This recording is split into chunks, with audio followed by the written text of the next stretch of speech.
தமிழ்நாட்டில் அதிகம் பேசப்படும் இரண்டாவது மொழி எது? ஆப்ஷன் ஏ ஆங்கிலம், ஆப்ஷன் பி கன்னடம், option C Telugu, option D Hindi. Answer option C Telugu. Puducherry எப்போது ஒன்றிய பிரதேசமாக மாறியது?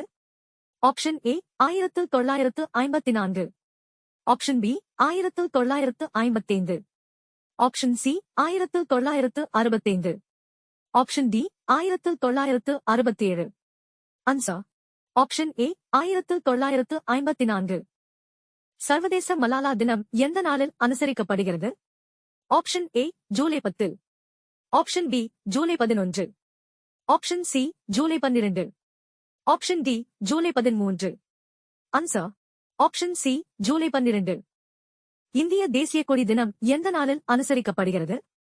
Option A July 20, option B July 21, option C July 22, option D July 23. Answer option C July 22.